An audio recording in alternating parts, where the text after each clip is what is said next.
네, 오늘부터 고난주간 묵상을 일주일 동안 시작하겠습니다.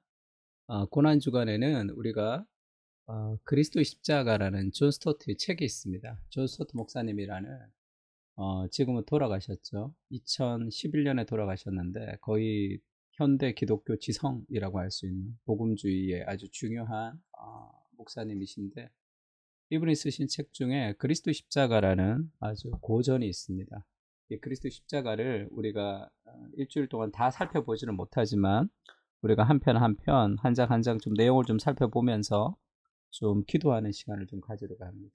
내용이 많고 복잡하지만 우리가 기도할 수 있을 정도의 하나의 주제를 하루에 하나씩 뽑아가지고 함께 나누고 함께 그리스도의 십자가를 좀 묵상하는 시간을 좀 가지면 좋겠다는 생각이 있습니다.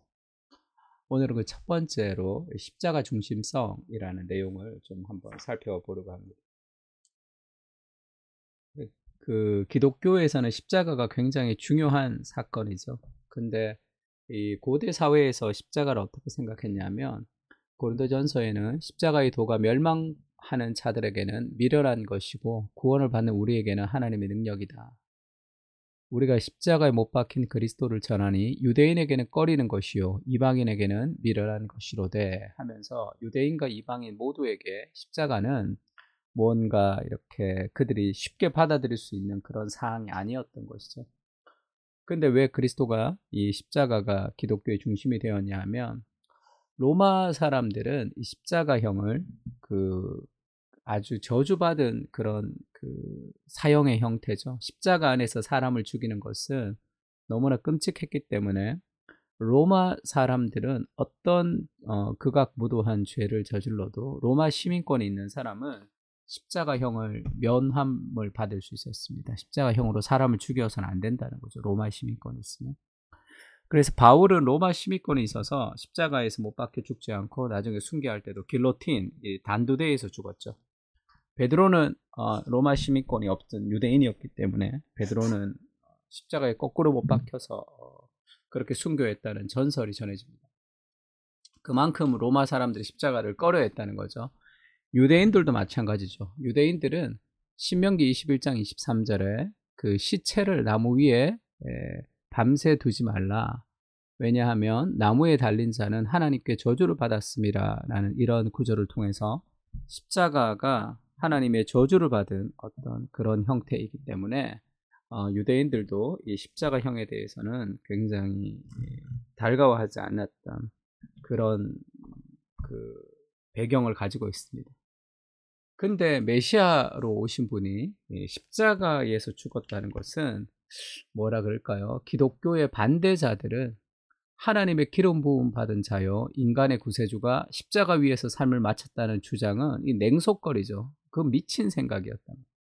하나님의 아들인 메시아가 이 땅에 왔는데 십자가에서 죽었다고 하면 유대인들은 하나님의 저주를 받은 사람이구나, 저 사람은 메시아가 아니구나 이렇게 생각했을 것이고, 그 로마인들도 마찬가지죠. 왜 하나님의 아들 메시아가 와서 그렇게 십자가에 죽어버리지? 라고 하는 것은 그것은 말이 되지 않는다고 생각을 했던 거죠. 그래서 십자가는 사실 하나님의 아이디어이지 인간의 생각에서 나올 수 없는 거죠.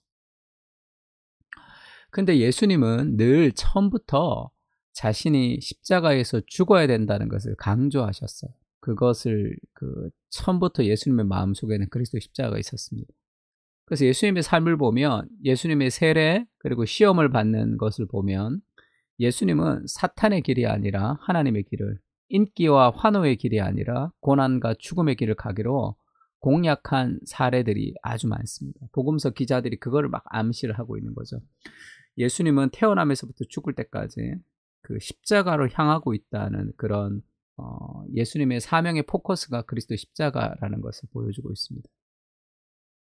그래서 마가복음 8장 31절에 예수님이 인자가 많은 고난을 받고 장로들과 대제사장들과 서기관들에게 버림받아 죽임을 당하고 사흘 만에 살아나야 할 것을 비로소 그들에게 가르치시되, 이렇게.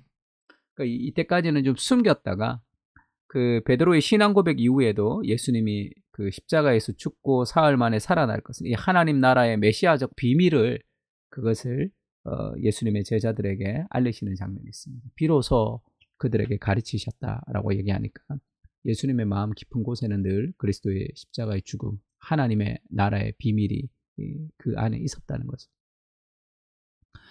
그분이 메시아라는 사실은 비밀에 붙여져 있었는데 그 이유는 사람들이 메시아의 성격을 오해하고 있었기 때문이죠. 대중들은 혁명적인 정치 지도자, 우리를 로마로부터 해방시킬 그런 다윗의 왕가를 다시 이을 그런 다윗의 통치, 그런 지도자를 원했습니다. 혁명적 정치 지도자, 승리의 지도자, 권력의 지도자, 힘의 지도자.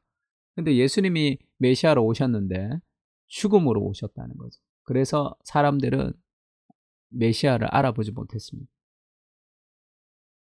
그들의 생각과 완전히 다른 방식의 메시아였기 때문이죠. 또 누가복음에는 예수께서 12제자를 데리고 이르시되 보라 우리가 예루살렘으로 올라가노니 선지자들을 통하여 기록된 모든 것이 인자에게 응하리라. 인자가 예수님을 얘기합니다. 이방인들에게 넘겨져 희롱을 당하고 능욕을 당하고 침뱉음을 당할 것이며 그들은 채찍질하고 그를 죽일 것이나 그는 3일 만에 살아나리라. 예수님이 그 그리스도의 죽음과 그리스도의 부활, 반드시 거쳐야 될 그리스도의 죽음과 능욕에 대해서 지금 예수님이 자신의 생각을 밝히셨죠. 그렇게 될 것이다. 그러니까 예수님의 죽음이 불가피하다라는 것을 예수님이 알고 사셨다는 거죠. 여러분 잘 생각해 보세요. 여러분이 이 땅에 태어나서 무엇을 목표로 살아갑니까? 잘 사는 것을 목표로 하는 거죠. 예수님은 어떻게 죽을까? 예수님은 죽음을 묵상하며 지금 인생을 살아가는 거죠. 자신의 앞에 죽음이 있다는 것을 기억하면서 그 죽음 앞으로 한 발 한 발 가는 그리스도의 모습을 좀 볼 수 있습니다. 그러니까 예수 그리스도께서 죽으셨던 이 죽음의 불가피성을 이 존 스토트가 세 가지로 설명하고 있습니다. 예수님은 유대 국가 지도자들의 적이 때문에 자신이 죽으리라는 것을 알고 계셨어요. 그들이 어떤 시기와 그들의 어떤 분노. 그러니까 예수님은 하나님의 뜻을 행하며 살아가는 것이 유대 지도자들의 분노를 사는 일이라는 것을 알았습니다. 그들로부터 공격을 받는다는 걸 아셨어요. 그럼에도 불구하고 예수님은 하나님의 말씀에 순종하며 나가시는 거죠. 바리새인들이 나가서 곧 헤롯 당과 함께 어떻게 하여 예수를 죽일까 의논하니라. 지금 헤롯 당과 바리새인들이 그렇게 친한 사람들이 아니고 헤롯 당이라는 것은 굉장히 혁명당입니다. 그래서 그 일제 치하에 있었을 때는 무력을 통해서라도 우리나라를 해방시켜야 된다는 그런 사람들이죠. 왜 그들과 함께 예수를 죽일까를 의논해. 지금 안식일날 예수님이 병을 고치시는 사건을 보면서 지금 바리새인들이 지금 헤롯 당과 함께 예수를 죽여버리자 그렇게 이제 의논하고 있습니다. 자신들의 기득권, 자신들의 어떤 종교적인 권리, 자신들의 힘을 가지고 지금 눈에 가시처럼 보이는 이 예수님을 죽여버리자 그렇게 이제 의논하는 장면이 있죠. 인간의 그 악한 본성들을 보여주고 있습니다. 그리고 두 번째는 예수님은 자신의 죽음이 메시아에게 일어나리라고 성경에 기록된 것의 성취이므로 자신이 죽으리라는 것을 알고 계셨습니다. 그 마가복음 14장 21절에는 인자는 자기에게 대하여 기록된 대로 가거니와 이렇게 얘기하죠. 인자를 파는 그 사람에게는 가룟 유다를 얘기하는 겁니다. 그러니까 예수님은 자기가 기록된 대로 그렇게 성경에 기록된 대로 나는 죽을 것이다 그렇게 이제 얘기하는 거죠.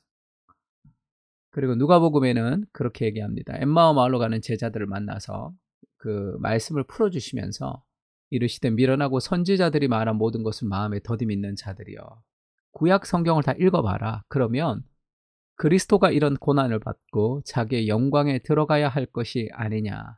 우리 인생의 참된 소명이라는 것은 고난을 통한 영광이라, 어려움을 통한 영광입니다. 그것이 예수님이 가셨던 길이고 또한 우리가 가야 될 길이죠. 어려움을 거부하는 삶, 편안함을 추구하는 삶은 안정과 안락을 위한 삶이지 소명을 위한 삶은 아니에요. 하나님 나라의 소명이라는 것은 어렵고 힘든 과정을 통해서 이루어지는 것이죠.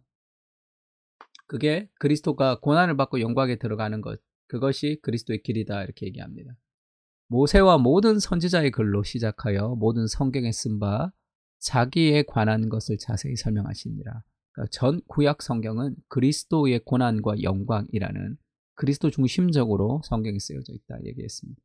그래서 우리가 그리스도 중심적으로 성경을 읽어야 되는 이유도 여기에 있는 거죠.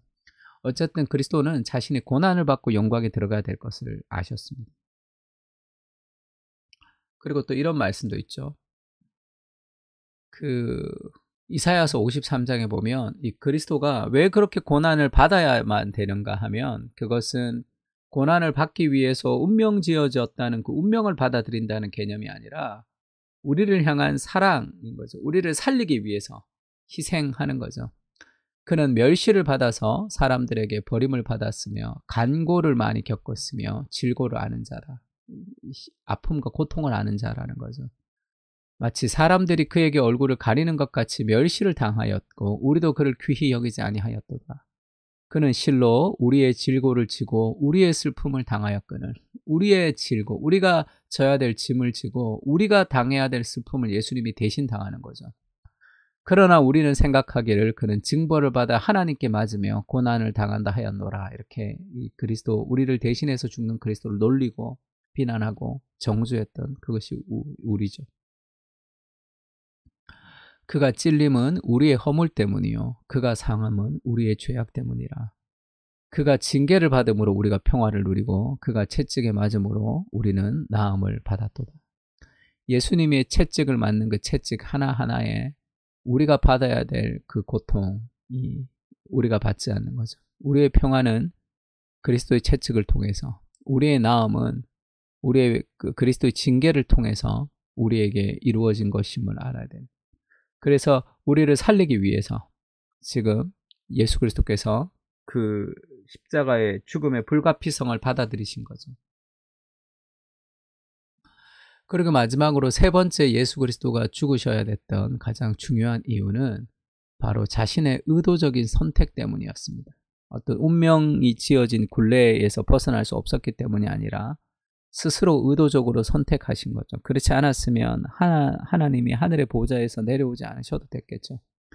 인자가 온 것은 섬김을 받으려 함이 아니라 도리어 섬기려 하고 자기 목숨을 많은 사람의 대속물로 주려 함이니라. 이것이 예수님이 이 땅에 오신 그리스도의 목적이죠. 예수님은 세상에서 영광을 받기 위해 오신 것이 아니라 세상의 비난을 받고 그리고 우리를 구원하기 위해서 자신의 목숨을 다른 사람들의 대속물로 주기 위해서 예수님이 이 땅에 오셨습니다. 그러면서 예수 그리스도가 이제 십자가의 죽음을 얘기하면서 내가 받을 세례가 있는데, 그리스도 십자가의 죽음이죠. 그 사명이 나에게 있는데 그것이 이루어지기까지 나의 답답함이 어떠하겠느냐 이렇게 고백하신 적도 있습니다. 예수님은 자신이 죽어야 할 것을 알고 계셨습니다. 그러나 단순히 피할 수 없는 운명이기 때문이 아니라 성경에 게시된 대로 죄인을 구원하려는 아버지의 목적을 그분이 자발적으로 맞아 들이셨기 때문이었다 이렇게 얘기하죠. 두 가지 사랑이 예수님에게 있었습니다. 먼저 하나님 아버지의 가슴 아픔을 해결해 주고 싶었던 거죠. 하나님의 그 뜻을 이루고 싶은 마음이 있었습니다. 하나님의 뜻을 이루는 그것은 곧 하나님 사랑은 곧 사람 사랑이죠. 그것은 죄인된 우리를 구원하시기 위한 그 구원을 향한 사랑이었죠. 그래서 죄인을 구원하려는 아버지의 목적, 이 두 가지 사랑이 그리스도께서 자발적으로 우리를 위해서 자신의 삶을 들이신 그런 계기가 되었다고 할 수 있습니다. 그분의 교훈도 좋고 모범, 긍휼과 능력의 일들이 매우 중요하긴 하지만 그 가운데 어느 것도 그분의 사명의 중심은 아니었죠. 그분의 마음을 지배했던 것은 사는 것이 아니라 자신의 생명을 주는 것이었습니다. 예수님의 마음을 지배했던 것은 사는 것이 아니라 자신의 생명을 주는 것이었습니다. 그 생명을 주어서 우리를 살리셨고 그 생명을 주어서 우리를 건지셨던 거죠. 이 그리스도의 고귀한 희생이 오늘 우리가 살아가고 있는 힘이 되고 오늘 우리가 구원받았다는 근거가 된다는 것을 좀 기억하면 좋을 것 같습니다. 성령께서 우리가 오늘 하루 이 말씀을 좀 생각하면서 나를 위해 죽으러 오셨던 예수님, 그의 인생이 어떠셨을까? 하루하루 나를 위한 죽음을 생각하셨던 그 그리스도의 희생을 좀 기억하면서 이 자발적인 기쁨의 선택인 그리스도의 헌신과 은혜를 통해서 우리도 그렇게 살아갈 수 있기를 그런 소망이 좀 있었으면 좋겠습니다. 자, 두 가지 기도 제목 가지고 기도했으면 좋겠는데요. 우리를 위해서 자신을 희생하신 그리스도의 십자가의 사랑을 더 깊이 이해할 수 있도록 은혜를 좀 부어달라고, 그리스도가 죽으심으로 우리가 나음을 입었음을 감사하며 은혜에 합당한 삶을 살아가는 우리와 공동체가 되게 해달라고, 그렇게 기도하면 좋겠습니다. 저는 이번 과를 다시 읽으면서 자기의 죽음을 앞두고 살아가는 삶의 마음이 어땠을까, 그런 생각을 좀 해봤습니다. 나는 무엇을 위해서 살아가고 있는지, 나는 너무 내 인생을 더 잘 살기를 위해 집중을 하고 있는 것은 아닌가. 자신의 생명을 살기 위한 생명이 아니라 죽기 위한 생명, 그분의 마음을 지배했던 것은 사는 것이 아니라 자신의 생명을 주는 것이었다. 이 구절이 정말 마음에 많이 와닿았습니다. 우리의 삶의 방향이 그리스도 같이 되기를, 그리고 우리가 그리스도의 고귀한 희생을 통해서 구원 얻었던 그런 이 고귀한 그리스도의 희생이 있다는 것을 좀 기억하는 하루가 되었으면 좋겠습니다. 두 가지 기도 제목을 가지고 같이 기도하겠습니다.